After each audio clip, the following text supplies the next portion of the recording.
Hello, this is Black is the Body, Chapter 6. Black is the Body, of course.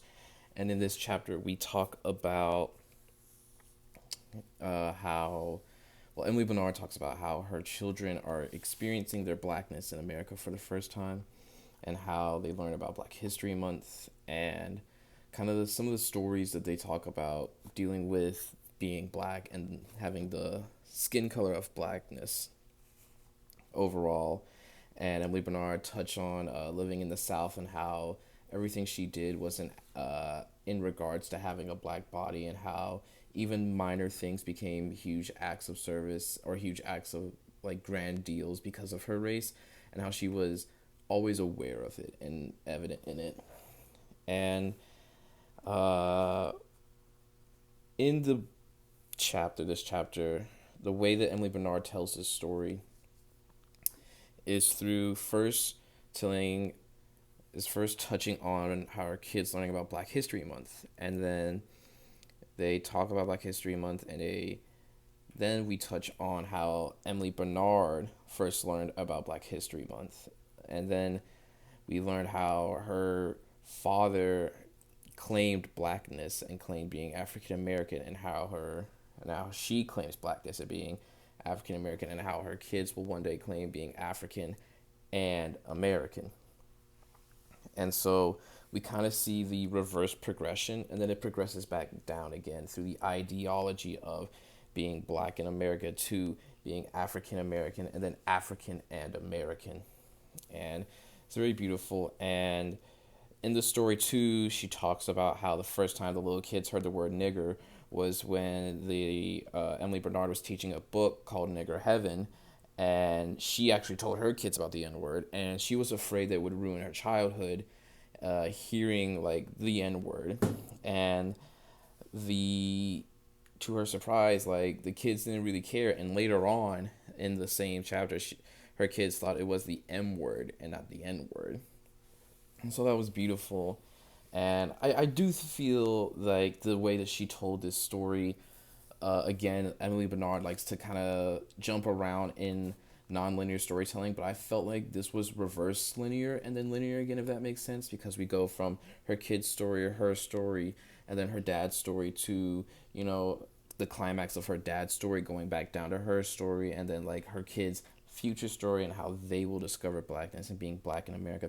And I thought that was a really creative way of doing it. Again, Emily Bernard loves just jumping around the idea of being black as the body, and which kind of ties into the idea of black as the body, which is the title of the book. And when we finally learn what that means, when she said that we are experiencing stories through our body, and her story is black, and black is the body. The body of the book is all about racial representation through her body and her blackness in her body.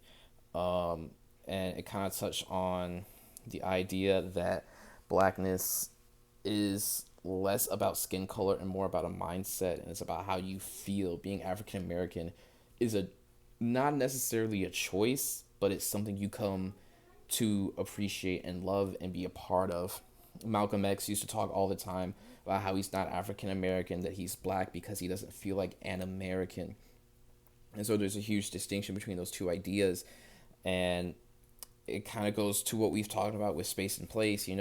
African Americans can take a place in the United States, but it doesn't necessarily feel like a space because of how unfairly we've been treated, on how we've been belittled historically, systemically, still to this day. And Emily Bernard really touched on that here in this article, and how each black person has to make a decision at some point in their lives whether or not they are African American or black. And and Emily Bernard made it very clear that there is a distinct difference between these ideologies, and there's a distinct difference between being black and being African American.